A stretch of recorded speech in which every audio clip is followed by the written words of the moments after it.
I'm Leslie Elliott Boyce, and this is The Radical Center, a recording project I began in 2022 as a way to describe and discuss the social and ideological currents that are rapidly altering our culture. In a time when political polarization seems to be the norm, I'm seeking to understand rather than react. I'm grateful to all the thoughtful men and women who share their stories and insights with me in this conversation series. If you would like to contribute to this project financially, there are links in the description.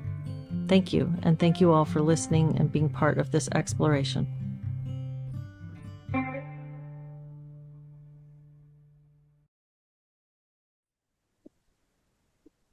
Well, today I am speaking with Ed Roos, and I had not heard of your story until recently, but it's really a shocking cancel culture story. And I'm glad to have the opportunity to hear the whole thing and to give you a chance to tell it. You were a principal in Seattle Public Schools, and I believe it was 2020, wasn't it? You had Yes.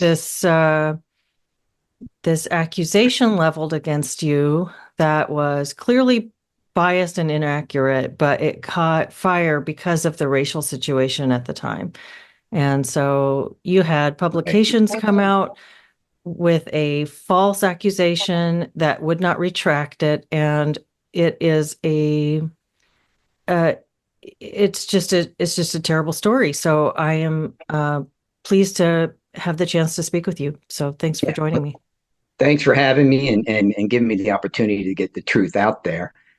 Um, we could just dive in. Do you want me to just go over the process and kind of how it all came to be? Could you start with just like what was a little bit of your background? Because you were working as a principal. What got you into education in the first place, and how had you worked in your career to be at that point? How long had you been a principal, et cetera? All right. So I did a mid-career change. I was about 37. I was a manager of a local software company, doing just fine. Everything was going great. But on the weekend, I was spending my time coaching soccer, coaching skiing, and kind of realized that what it was is I just really liked working with children. And it had been in my family for years. My parents were both teachers. My grandparents taught. Some siblings and cousins. And, do you remember like in high school, you would take these tests that would tell you what you should be when you grow up? Mine always came back as a teacher, but I was kind of just trying to deny that because I'd seen my dad go through some strikes and times were kind of hard. And I kind of thought that just wasn't the job for me. But by the time I hit my mid-30s, it became pretty clear that I needed to be a teacher. So I went back, I got my master's degree, and did a major change to become a teacher. I went from making pretty good money as a manager in the software company to making about a third as much to be a teacher. But I felt like it was truly my calling and something that I had to do. So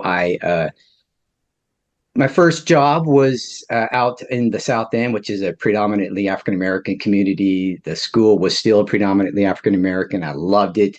They were doing gender separation at the time, so I had an all-boys third grade class.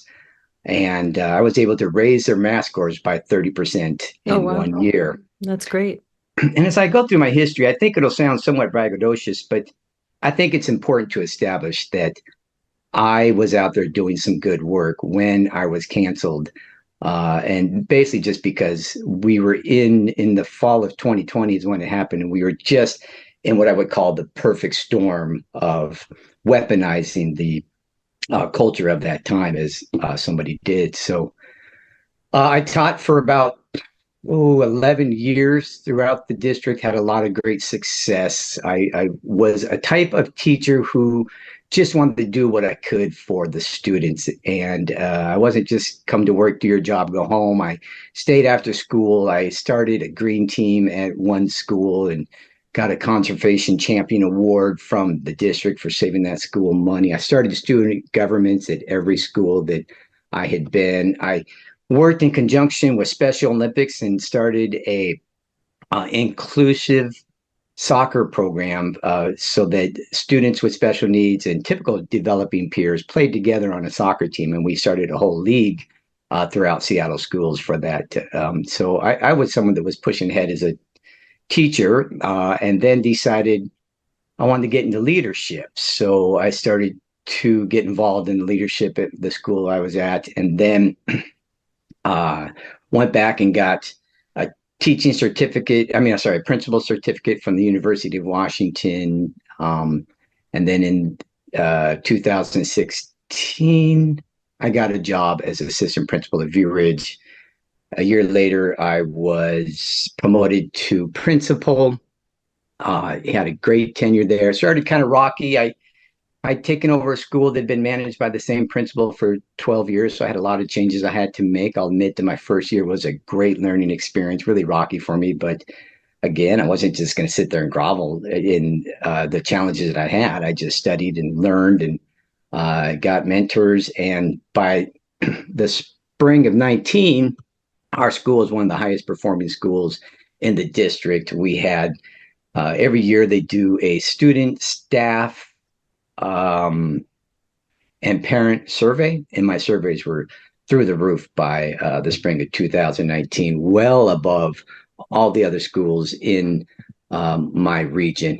So we were having a lot of success, focusing on inclusive environments and welcome environments, and doing some DEI work that really made a difference at that time. And then, right around this time, there was a major cultural shift around 2018 where I would say that DEI kind of got radicalized. I think that when we talk about DEI, we like the welcoming, we like learning about cultures, we like inclusion, but it went off the rails in Seattle schools. I was in a DEI training in the fall of 2019 where the presenter concluded with, "Therefore, all white people are racist. You should take a sign and write 'I'm a racist' on it, put it around your neck, take a photo of it and post it on social media as a way of acknowledging that all white people are racist." And a person at another school had said that their training had something similar, where the trainer showed up, put a picture of her white boss on the overhead and said, "This guy right here is a racist." So there was this all white people are racist. I think the district was kind of creating and allowing this culture to permeate the district, where everything that I, as a white person, or I think that a lot of white people at the time did, was just looked at through the lens of racism. And so, to back up a little bit, kind of a parallel story is that when I started at View Ridge, I was walking out of the interview and I ran into a friend of mine in the alley. She pulled me aside and she said, "Hey, I applied for this job for the experience, but I would recommend, if you get offered this job, that you not take it." And she said, "There's an African-American teacher here who has a history of performance and discipline concerns, and she'll make it all about race and will destroy your life." And I had no idea how accurate that would become later on. So I decided I'm just going to support this teacher, give her everything that she needed, give her the supports that she needed. And for 3 years, I would say we're extremely friendly with each other. She spent more time in my office just sitting down and chatting and, talking about different issues than any other teacher. And I would say that we were friendly with each other. But right around 2019, she was one that was just late to everything, late to recess picking up her kids, late to turning in report cards, late to everything. And the one thing I just could not turn a blind eye to is she would arrive after the school bell. Now, teachers contractually have to be there 30 minutes before. I gave her a little bit of flexibility, but after multiple times arriving after the school bell, and then, you got to think of the domino effect of that. So she's not in her class to take care of her kindergarten students. So I have to rearrange my schedule to go down there and cover. I'd have to cancel some very important meetings, some mandatory meetings for SPED or whatever it might have been. Sometimes I'd have to pull our reading specialist to come and cover the class. And she's doing a reading program for our most vulnerable students, so they didn't get their services that day. And sometimes this teacher would come an hour and a half late. Oh my gosh, we're not talking 5 minutes. No. Okay. So this presents an emergency for the faculty when that happens. Exactly. Hmm. Yeah, it was very stressful. I was getting complaints from everyone. The reading teacher was hollering at me like, "Why is this allowed to happen?"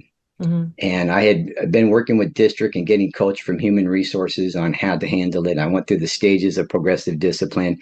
I would say the district did not follow their policy. It should have been 3 strikes you're out, but it just kept happening. It was 3 more strikes, 3 more strikes. And so finally, I took her down to human resources to have a discussion. And they gave her a slap on the wrist. She was crying during the meeting. As soon as we left, she said, "You should not have done that." I mean, tears stopped immediately. And she just started an absolute attack campaign and created this false story about me putting an African American student in a cage. And I don't know if you could post the original article that I wrote about that, but there's a picture of the play court, the exact location of where this student was at the moment she made that accusation. And she eventually leaked this to our local NPR affiliate, KUOW, here in Seattle, and they ran with it. They decided this sounds like a great story. Let's print this. And it was just clickbait. None of it was true. And then it just went viral. It started with, I think the KUOW said it was like a cage, but then the other news outlets picked it up. And, eventually we got headlines about principal, you know, cages, African American special needs student like a cage and like an animal in a cage. I mean, it just went absolutely crazy after that. So this As a was result, a revenge story because this teacher absolutely. was upset because she'd been disciplined.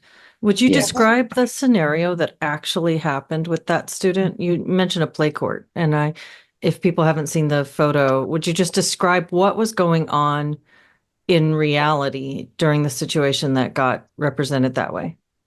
Yeah. So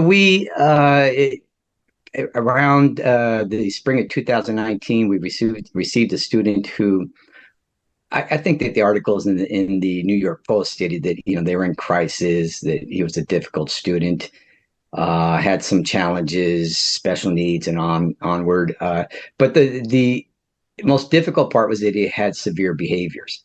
And our school, it was not a school that was set up for severe behaviors. There is a program that was just down the street that has a fantastic behavior disorder program, we call it.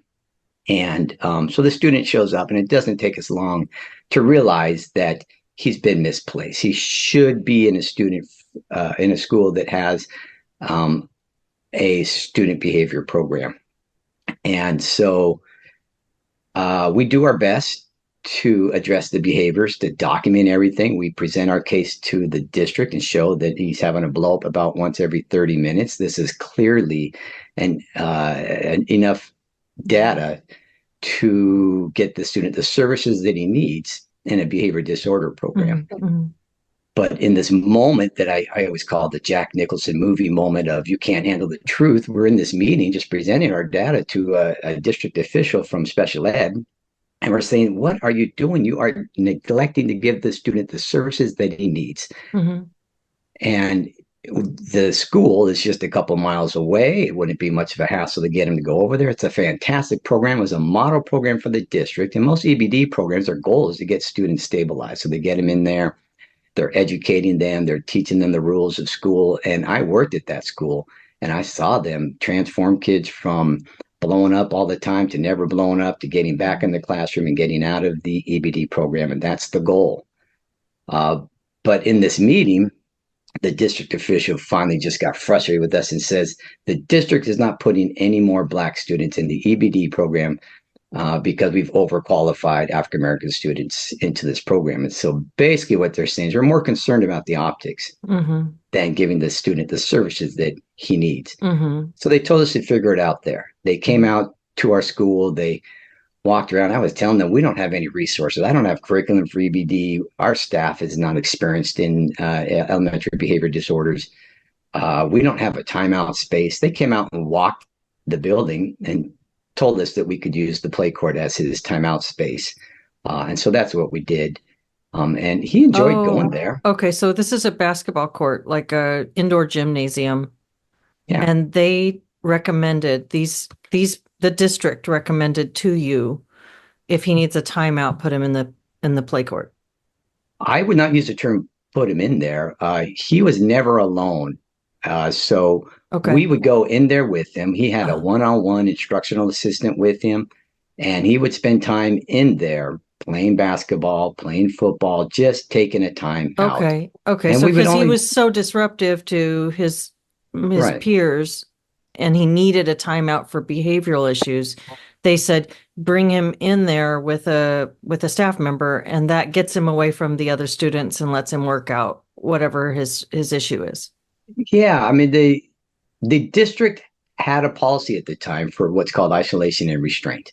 Okay. So their policy is that if a student is in imminent danger of harming themselves or others, you could put them in an isolation space or you can restrain them. And it is the worst part of any teacher's job, Hmm. especially in special ed, because there's all these news articles about students in special ed are disproportionately isolated and restrained. And I hate to say it, it's kind of an ignorant statement to make because if there is a student that has a behavior that goes to the point of putting people in imminent danger, the school is likely going to address that with a individual education plan and IEP. An IEP is what qualifies a student for special ed. So the majority of students who have violent behaviors are going to be in special ed because of those behaviors, and hence why the majority of students in special ed are the ones who get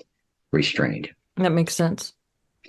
So to make a long story short, we figured out at the building we have to create a EBD program there. We had a fantastic SPED teacher who had worked at that other EBD program down the street. I came to him and said, hey, we got to figure this out here. So we did our best to get the resources that we need. We begged the district and kept saying, well, we don't have that resource. We don't have that. So we really just did it in-house. Mm-hmm. And I would say it was like, I can't remember if it was like 6 months, but the last several months that student was at our school, and he was there almost a year, he had zero behaviors. He went from every 30 minutes down to no behavioral issues at all. Mm-hmm. So Mm-hmm. we were able to create a system that gave him the services that he needed, but it was a huge lift and a huge challenge for us.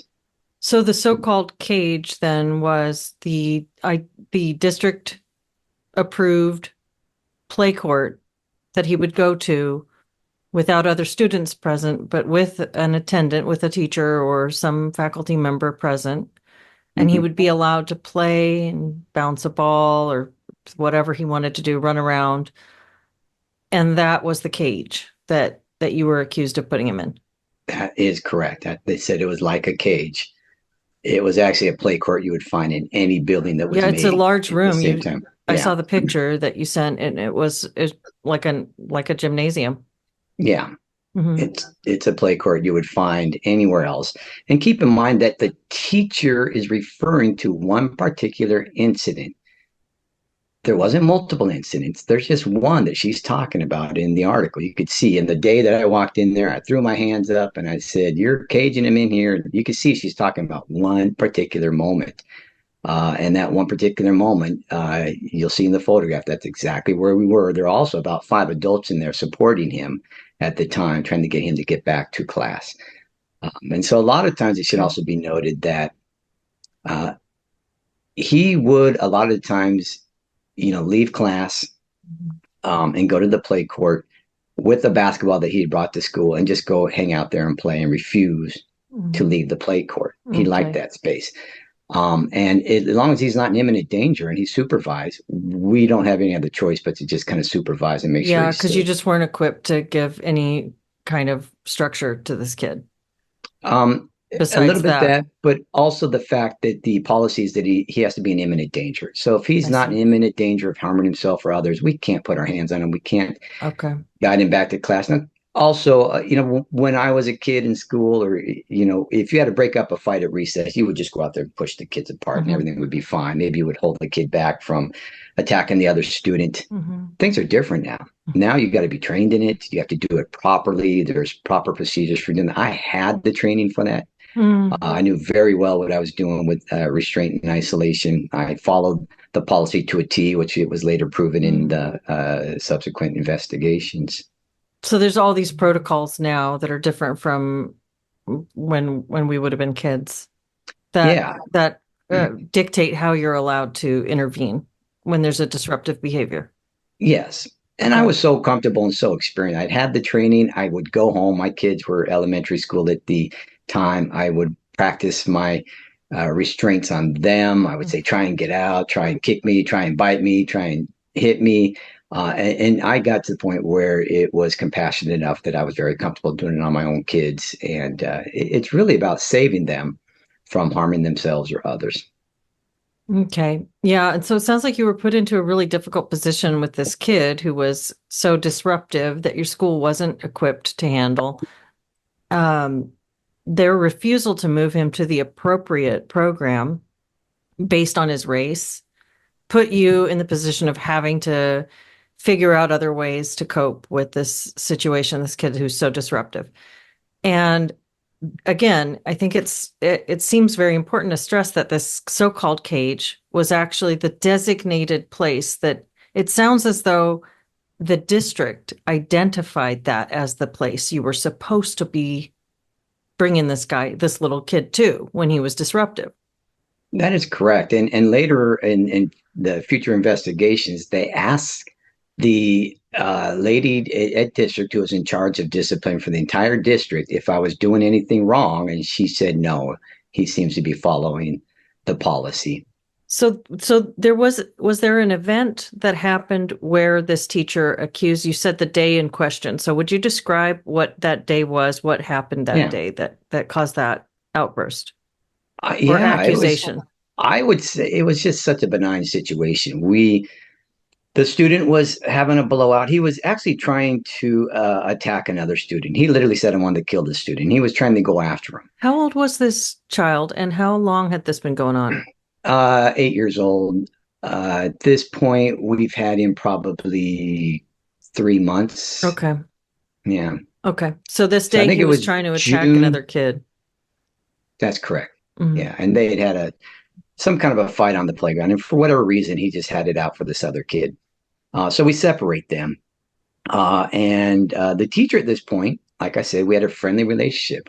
We were doing well with each other, except for the fact that I had to take her to human resources for arriving after the bell. So she offered to help out, and she took the student who was being attacked to her classroom, and we took the student who was attacking to the play court. And then the teacher, for whatever reason, decides to come to the play court. She walks into the play court. She had claimed that the door was locked, and under investigation, they said, "Did you walk into the play court?" She says, "Yes." Was the door locked? No. And she starts going, "You guys are caging him in here, and and this is not good." And it was fine. We were literally playing ball with him in there. I think her original complaint was that you guys are just playing ball and you're ignoring him. Well, he was playing ball until she came in. And then when she came in, his focus turned because she brought the student that he was fighting with her to the play court. So we had everything calm, everything was good. She comes walking into the play court with the student that he had been threatening to harm. And we kind of went right back to where we were. We'd had everything under control, everything had calmed down. But once he sees that kid, he blows up a little bit more. The teacher comes in and basically grabs the student, escorts him out another play court door that she claimed was locked. But the investigator asked her, "Was that door locked?" And she said, "No, I walked right So out." she grabbed the disruptive student, the boy Mhm. who's designated to be in that space. Okay. She grabs him and walks out another door. Yes, Okay. correct. And seemed like that was that. I didn't think anything of it. It was, case solved, or we're moving on. Mhm. But things start to heat up. It's spring of 20. I think that incident happened, I think the previous, like June of 19. So now we're into the spring of 20. And, So this is a whole February. year later. Yeah, Okay, so that happens and then it's just like nothing comes of that.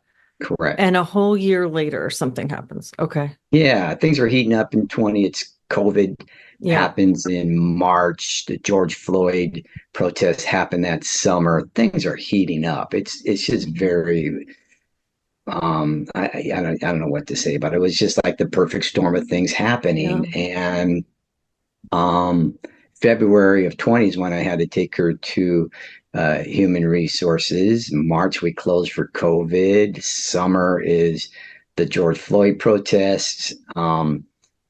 And unbeknownst to me, she starts a letter campaign about me having caged a kid a year before. She writes it Mm. to anyone who will listen, the school board, the superintendent.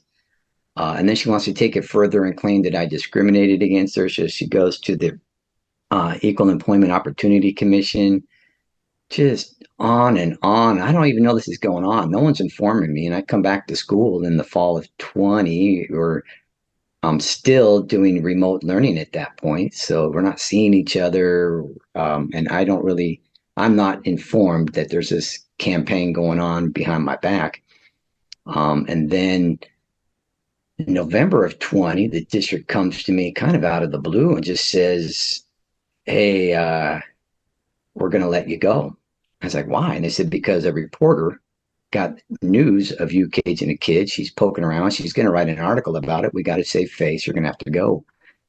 And so I Oh my sat down with gosh. human resources. We discussed how false this was. I proved it to them, and they came to the conclusion that, yeah, it doesn't sound like you did anything wrong. We got to save face. We're going to let you go.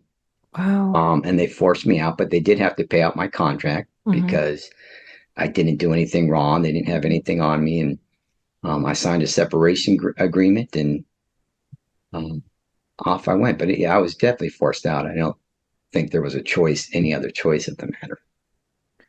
Wow. So you said it was 2019 when you had to do the DEI training where they wanted Mm-hmm. white people to wear the word race, I'm a racist, or the phrase I'm a racist around their necks. Yes. And then it was also 2019 when you had this ultra disruptive kid that the district refused to move because of optics, because they weren't going to allow any more black kids to be put into the special education program for disruptive behavior. Right. And so they come out and tell you, okay, so here's what you can do, using the accommodations that you do have. And they instruct you to use this space. Then this teacher sees that, and it's not a real big deal, but she makes some comments about you're just playing ball with this kid. You're not even, whatever you're supposed to be doing. And around that time, or maybe a little later, I think you said it was like 6 months later in the fall or something, February, actually, I think is what you said, when you Right. had to discipline her because of her chronic tardiness. February of 20. Yeah. And so that's almost a year after this has happened. You said June, I think, You're of right. 19. So Correct. almost a year later, Mm-hmm. you have a conflict with her, and she starts this rumor that she Mm-hmm. spreads as far and wide as she can that you caged this kid. And Mm-hmm. it should be immediately quelled by the district Yes. because they should say, no, that's not correct. This principal was following the procedure that we laid Right. out.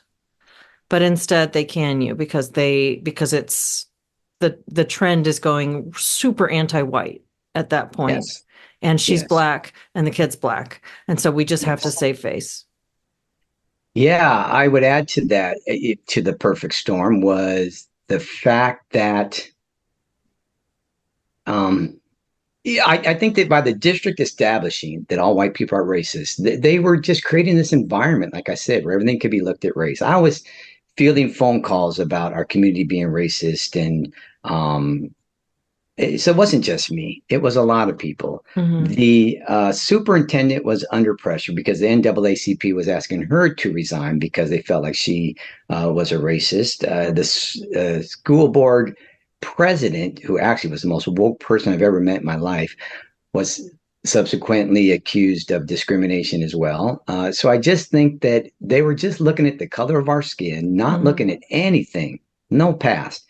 If they had just taken a moment to look at my record, they would have realized all the great work that I had Yeah. done for DEI, for the BIPOC community. We were a school of recognition for reducing the opportunity gap, which basically, in a nutshell, means that we were increasing the test scores of our BIPOC community. We were doing a lot of great work.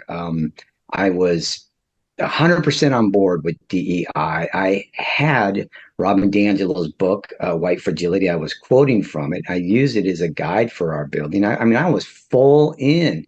They didn't take any time to look at what was behind, No. basically just my whiteness. They just saw that. And so everyone was getting attacked. I had a parent come to me once, and she was in tears, and she said, I'm tired of going to the school board meetings and having them refer to the View Ridge community as that racist community. So everyone's under attack Wow. there. It's not just me. I've got parents It's a lot of who, pressure. yeah, parents would call and say, hey, my kid got sent to the principal's office. It's probably discrimination because my student's a kid of color. And I'd say, your student just basically sexually harassed a fourth grade girl, and I would explain the circumstances. It just, everything became about race. And so come 2020, this report is poking around. The superintendent's already got accusations of discrimination. The NAACP is asking her to resign. Everyone's getting it from all directions. It's not a good time for that superintendent to come out and say, hey, we have a policy about isolation and restraint. Everything that this principal did follows it to a T.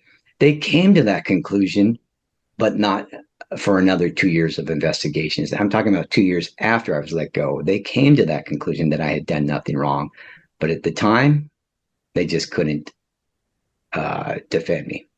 I want to ask you about how you fit into the DEI ideology, how that progressed throughout your career in education. But I also want to reflect on what it was like being in Seattle around that time. I moved out of Seattle in 2019, and a couple of things that I remember happening. So I guess it would have been maybe 2016 or 2017. I was living in West Seattle.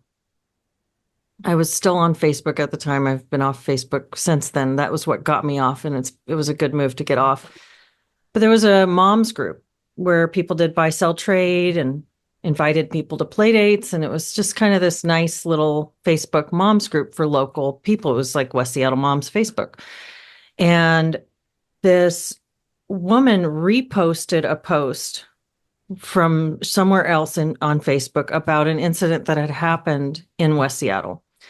The original poster was a Black woman with her daughter, and she was really upset about a white woman who complimented her child's hair in a line at a store in West Seattle, sort of foo-foo store, this little furniture place. And so I think the lady was in front of her in line and commented on her daughter's hair and said it was pretty or something. The original poster, who was complaining about this incident, was seething with rage over white ownership of Black bodies and the objectification. And it was just like, this woman looked at my daughter and othered her and wanted to own her like a slave owner owns a slave. And it was very, very harsh. I there was just this pile on of sympathy for the poor mother who had had this terrible experience of a woman complimenting her daughter's hair, and this wellspring of hatred being directed at that horrible white woman for doing that thing. And there was I and one other woman commented something back that was trying to inject a little bit of curiosity into the situation, not directly. You can read the room and you can see that there's a mob whipping up here. So you're not going to go in and go, you guys are crazy. This is not what's happening. It was more like, could it possibly be maybe a little bit of this, And I use the example that when I was growing up, when I grew up in South Texas, and I had I had my first two children living in San Antonio, and it was really common to be in a grocery store and have an older Mexican American woman touch your baby because they had a belief, as it was explained to me, that if they see something that they admire, they have to touch it to dispel the sort of the bad omen that they might have put on that thing by admiring it. So they touch it to make that go away. And correct me in the comments if people see this and have a more thorough explanation of that. But that was how it was always explained to me. They had to get rid of the ojo, or the evil eye that they might have put on the thing by admiring it. So they would touch your children. And at first I found it really annoying because I was a germ freak. I was a new mom and I didn't want people touching my babies in the grocery store, especially their hands. But after a while I just learned this is just a way of being affectionate. And so I think I wrote something to that extent because there was all this stuff about culture. And I'm like, well, people from different cultures experience the world a little bit differently. And, what was offensive to you might have seemed innocuous to the other person. Well, I got so piled on for saying that. I was a privileged white snowflake. I had no business being a part of this community with my racism. I needed to take my racism out of here. It was phenomenal. I mean, there were hundreds of messages hating me and hating my white children and just the rage mob found an outlet in me, and I became that woman that they hated in the first place. Now I was like a proxy for her. It was incredible. I that same day I had to go grocery shopping, and I was actually scared to get out of my car because I was in that community where hundreds of people had just vilified and demonized me and called me a racist and a white supremacist. And I had to get out and go into that Trader Joe's, and they'd all seen my Facebook profile, and it's, West Seattle, it's not that big. It's pretty small. It was pretty crazy to think that. And the other woman who commented something that was a little bit trying to soften this was attacked for having mixed race privilege because she wasn't Black enough to say she was a Black woman who wasn't Black enough to have an opinion here. And so this was my very first experience with that racial ideology. I had never experienced the DEI gone too far racial ideology. And that would have been in like 2016, 2017. And then around 2021 or two, when I was going through what I experienced at Antioch, which was the Seattle University, it was a university in Seattle. And I was being called, again, a white supremacist for questioning the value of the racial identity education we were receiving I was questioning the rigidity, not the value, because I actually valued some multicultural education. I was open and welcoming to that. And I was much more down that path. Like when you say that you had Robin DiAngelo's book and I didn't like that. I read it. I thought it was horrible. I couldn't believe, but so I wasn't fully there, but I was much farther in that wanting to give it the benefit of the doubt than I currently am.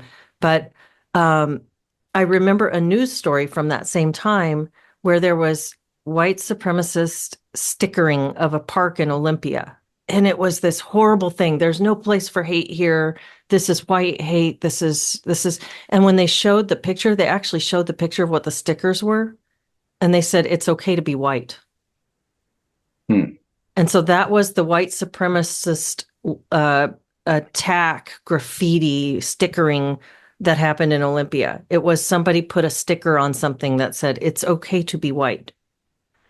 And that, to me, it's just shocking that we had gotten to that point. But that was about the time when a school decided to jettison you to save face for their own policy. Right. And you were just collateral. I'm surprised to hear that your story goes all the way back to 2016, but it brings up a good point that this was snowballing early on. I think it just really came to head in what was kind of, the summer of 2020.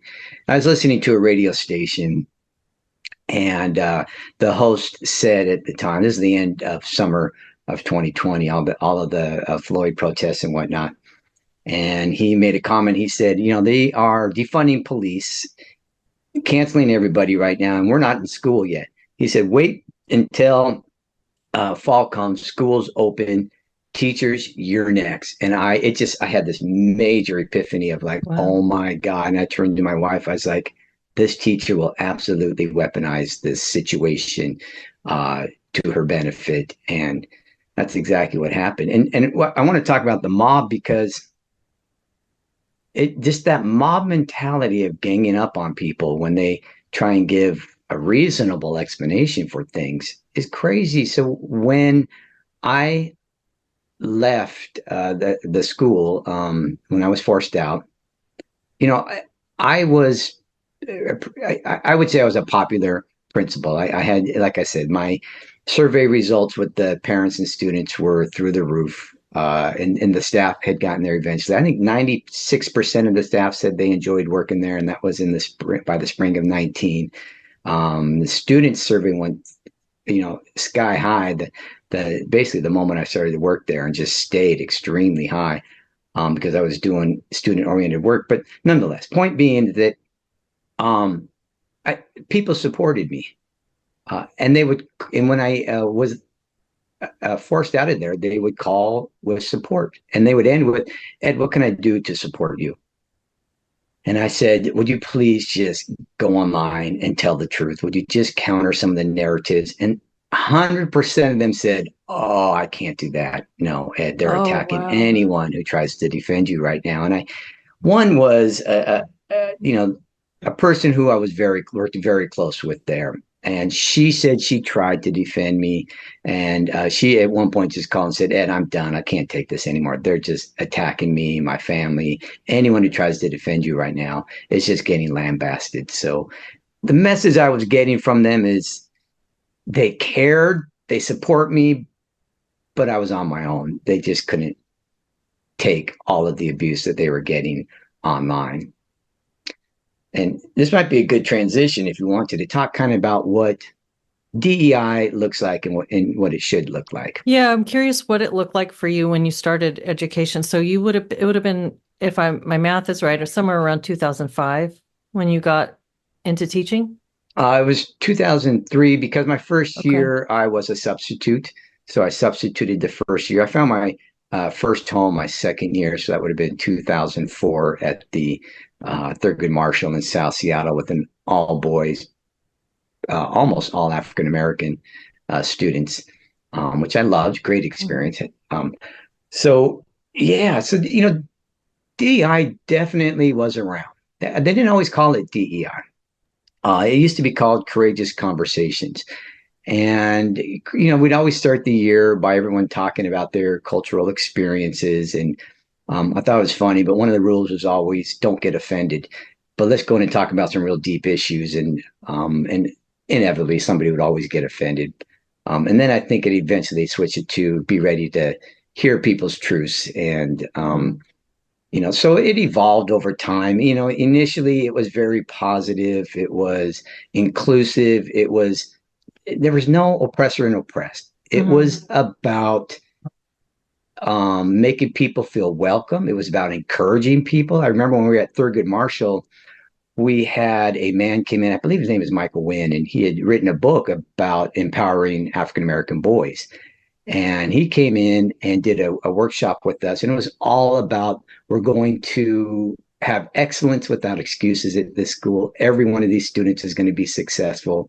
We're going to push them to the next level. We're going to encourage them. It was very encouraging and positive. And he said, I want every teacher to contact the university you went to, and I want you to post your doors with your university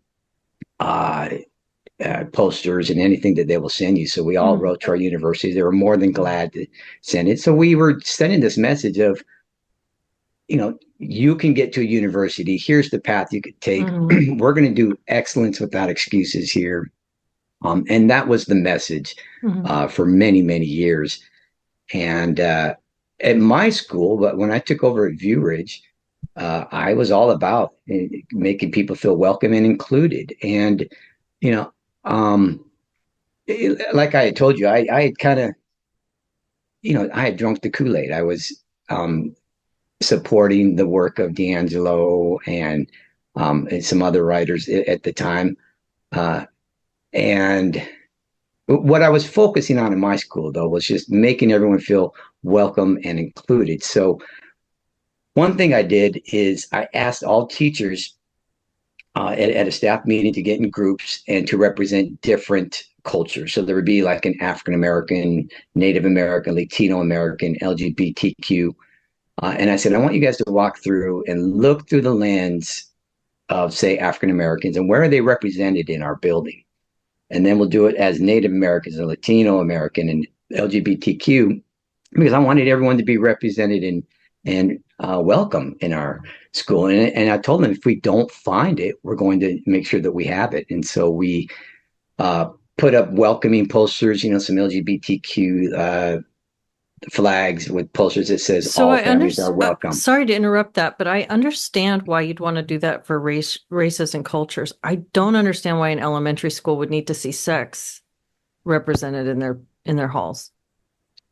Well, I thought it was important to just make all families feel welcome, and we may have a different opinion about that, but um, I support the gay community. I want them to be able to walk in my building and see some representation and feel welcome there. We just welcome all families and in various walks of life. Well, I won't derail us by getting into a big discussion about that, but that's something that as a parent was part of my reason for not putting my child back in a Seattle public school system because I felt like when I pulled my I have two kids that graduated from Seattle public schools and one that I pulled out, and one of my thoughts as I contemplated whether I would ever put him back in was the sexual education of children, and I think that there's a benign level on which you're just saying these are what people can grow up in all kinds of different families, but it quickly escalates to teaching children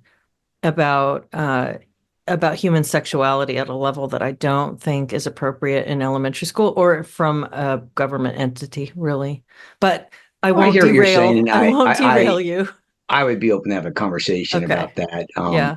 But I would add to this that I was certainly a liberal Democrat So at was the I. time. Yeah, Yeah. and I just I don't want to derail it there either, Yeah. but I just felt like I wanted everyone to feel welcome and Hmm. invited.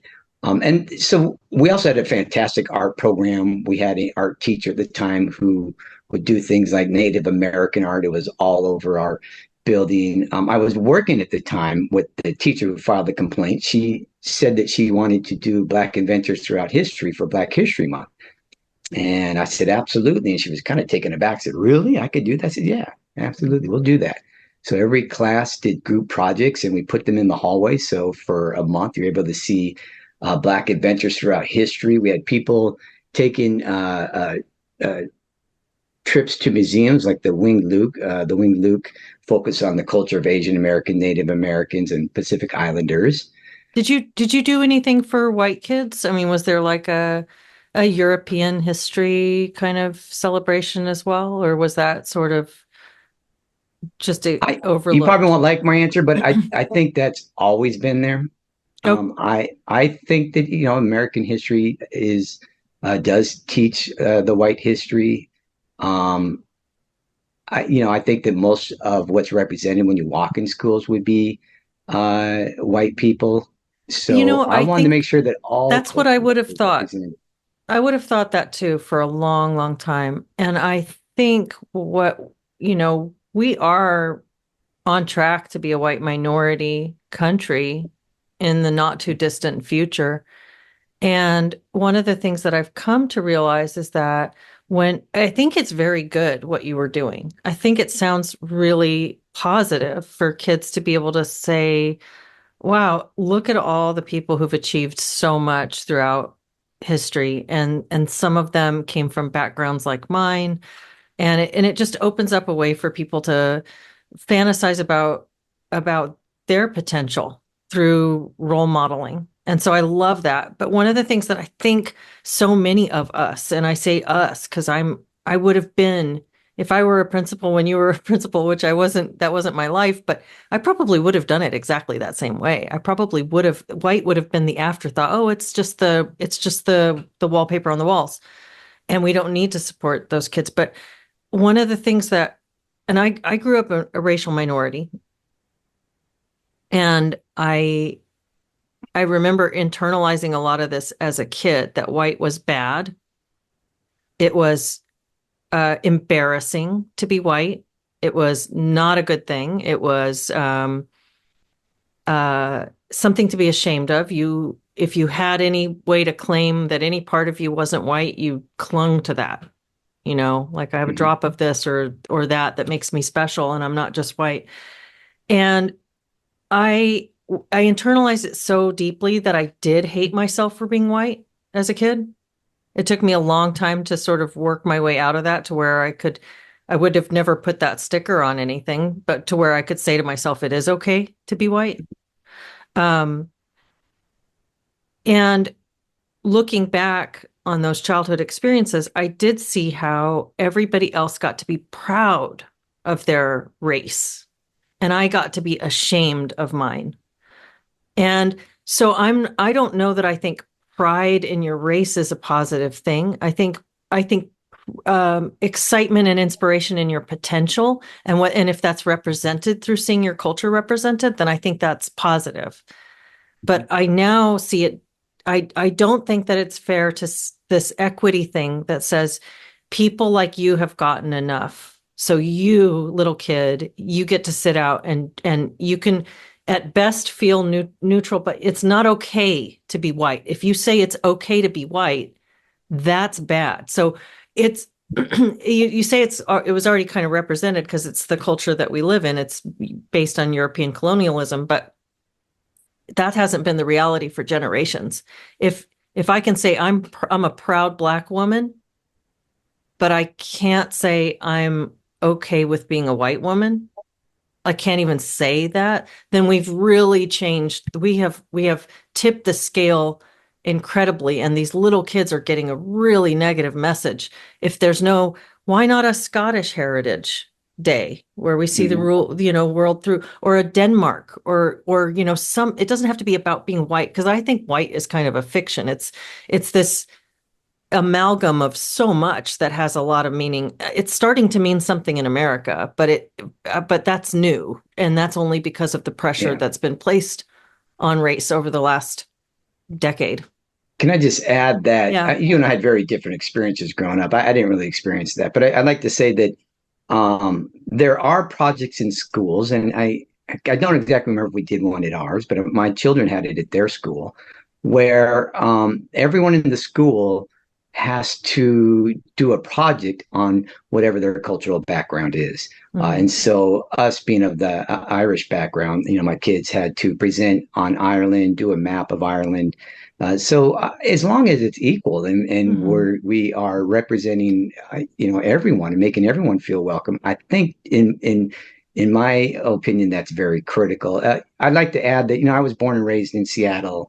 I graduated from Garfield High, which at the time was a predominantly African-American school in a predominantly Black neighborhood. And I had a great experience there. I did not feel ashamed. I did not feel anything negative. It was a great experience. We may have all sat at different tables, but we respected each other. We came together at parties and loved seeing each other. We do reunions to this very day. I've got a lot of them on Facebook. It was a good experience. I just felt included. I felt welcomed. I felt all the things that I was trying to make my school feel.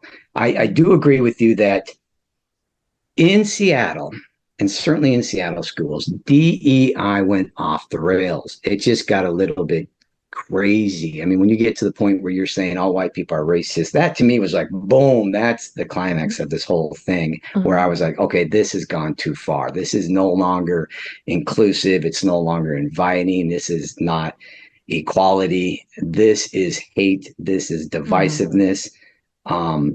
And there's all these words that they're using that I think make people now feel ashamed of being white. So if you're in DEI and you're hearing such terms as, you have unconscious biases. So basically you're a racist but don't know it, or microaggressions. So if you raise your voice or if you get mad or upset, you're a racist. And then a lot of talk about white supremacy and white privilege. These are all words that I would feel the way that you felt growing up, or I would feel ashamed of being white, and that's not okay. DEI needs to be a positive thing. I think that schools can still do DEI. It has to be a little bit different. Probably shouldn't call it DEI anymore. I would say welcoming and inclusive environments. You could still do the things that I talked about previously. I have encouraged teachers to go to the National Education Association's website, look at the, I think it's Attorney or Lawyer Explains DEI video.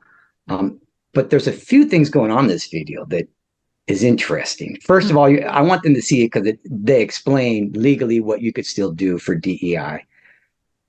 But man, they put a rose tinted glasses explanation of what DEI is. And it upset me reading that because the lawyer's just going, oh, DEI is a beautiful thing. It's about diversity and equality, and and anyone who's against DEI is against equality. And I'm just yelling at the computer, going, good and well that's not how DEI goes in the public schools, at least where I was, in Seattle. And then it's a very politically biased video as well. And they have 3 million members in the NEA. And I would ask teachers, are they representing everyone neutrally? And I think the answer would be no, and they clearly are not. But go learn what DEI can be. And there's a NDEI portal at the Department of Education that if you see some of these red flags, they're saying all white people are racist or so on and so forth, you can report it, and these schools could potentially lose some federal funding. I think it's important to hold schools accountable and to get back into more inclusive, welcoming DEI. And don't call it DEI. Call it welcoming and inclusive environments. I think DEI is an outgrowth of something that was more basic, that was something that people used to learn in early elementary, which is like you're now you as an individual who comes from your individual family are finding yourself in an environment with a lot of people who are different from you, either religiously or through their physical appearance, or just because of the traditions or the place in the US that their family is from. So they do things differently. And so we have to be open and curious and respectful towards the differences that we see in each other. And I think that it has been taken to such an extent that it's reduced all of those things down to stereotypes. And I agree with you. If there's something that continues from this, and that kind of training people to get along well with others and to be respectful of each other's differences is essential and positive, but that it probably shouldn't be called DEI anymore. That's right. I agree with that. Yeah. Call it welcoming, inclusive environments. And, the equal part is equality is the law. So you still have to follow the equal rights laws, but make everything welcoming and inclusive for all. Well, what's next for you? And are you still out of the education business? What has your career been like since the big cancellation that you experienced? Well, if I had to sum it up, I'd say in the toilet. So all of these headlines are out there on the internet forever. And anyone who hires you or thinks about doing anything with you is going to Google your name and see what you're all about. And all over the internet now, it says that I caged a kid. So I was blacklisted from education. I can't get a job for the life of me in any public education system. I've applied in the private and the public sector. I've received multiple rejections because they've seen the headlines, and I just can't move forward. And so at a time when I should be thinking about gearing up for retirement, I'm having to start all over. So I do have a part-time job right now at a community bike shop. But I'm making about a fifth of what I did as a principal. There's a couple of things moving forward. I would hope to maybe get the attention of some kind of education advocacy program to continue this work. I've written a book about my experience. I hope to get that published and get that going within the next several months. And I just really want to get back into something to do with education. That would be really nice. But primarily, the reason I'm even talking right now to various people is I need to clear my name. I need to get some headlines out there that have the truth. And then people could go look at the headlines and listen to my story, hear my side of the version of events, and then read the ridiculous headlines of what is considered a cage nowadays. And then they could decide for their own. And so that's kind of what I'm hoping. I do have a consulting business that I'm trying to get up and going. I'd be glad to consult on any of this work that we've talked about. You could reach me at edwardroos.com and let me know if you want to partner up. Well, it seems to me, and let's see how to frame this. Well, one of the challenges that I don't know, but I'm wondering if you may be facing is that you're still, the way that you are approaching this is still very open-minded towards a more left-wing frame. Yeah. And I have had a weird journey with that myself. I would have said, I told my mom at one point, you can't get any further left than me. We'd fight about politics. She was always more conservative. And I thought it was ridiculous. And, I was a big Bernie Sanders fan, and I couldn't stand that she voted for Trump and all that stuff, And so a lot of the more left-wing ideology, I accepted mostly, even though I had some reservations about the extent to which some things were being taken, but I was still of that mindset. And since then, I named the YouTube channel The Radical Center. It was sort of an ironic name, but it was indicating this feeling of being stuck on neither side, not feeling conservative, but also not identifying with the left-wing perspective. But Politically homeless, we call that. Yeah, exactly. And I have grown to appreciate more conservative perspectives over the last several years as I've contemplated some of these things. Some of them I realize I already held, but I didn't think about them as conservative. I still don't think of myself as being a conservative. I don't want the label of either one. Mm-hmm. But I wonder, for someone who's experienced cancellation, if it might be even harder if you are still on your same side in a way, because those are the people who can't hear you or who are they're unwilling to take your perspective. That's a good point. So as a liberal Democrat at the time, I do feel like my people turned on me. Mm-hmm. I was one of them. I was doing the work. We were making a difference. We were being awarded for the work that we were doing. And the mob still came after me and destroyed me. And so, yes, when you get crucified by maybe the radical left or whatever you want to call it, you do get pushed into the arms of a more conservative viewpoint. And I guess that's kind of a side effect of what has happened. So absolutely, I would say that that's what's happened to me. I still hold a lot of the values of having been a Democrat, and you've probably heard some of them seep out here. So yeah, I like you, I kind of feel politically homeless right now. I don't know where I want to be. And I also don't want to make everything about politics. This isn't really about politics. This is a human rights issue. Mm-hmm. And I kind of want to stay there and stay true to who I am throughout this and just be honest and real with people about my thoughts about this. And I do also want to say it's been one heck of a journey. There's a couple of things I want to point out. One is that every single person I talk to has some form of a cancellation story that's similar to ours. And they're at different degrees. And they'll say, hey, I got a story that happened. Everyone's getting it. A lot of them are just quiet and embarrassed by it. They don't talk about it. But when they talk to me, they feel open to do it. And I'm shocked at how many people that I've worked next to for years. And they're like, hey, by the way, this happened to me. And Those who don't will say, hey, this happened to the coach on my kids' baseball team, or Mhm. this, everyone's getting canceled left and right. And, I did a interview with Brandy Cruz, and she on her website has this one that's, I think it's called cancellation of fear of cancellation, one of the two. Mm. Sorry, Brandy, I'm not getting that right. But nonetheless, Brandy does this piece, if you go to about the 30 minutes of that, where she's talking about what do we do with all these people who've been canceled the last 5 years? They've been canceled. The pendulum swung back. People are realizing that this was all false. These are false allegations, just meant to destroy people's livelihoods. Where do we go from here? And to be quite honest, I don't have an answer for that. I almost feel like a wounded soldier coming back from the front lines, and that's just what you got to live with now. I'm a Mm. wounded soldier waiting for my parade. Wow. Yeah, I think that's really well put. And I hope that you're able to get your consulting business going and make something positive out of all of this.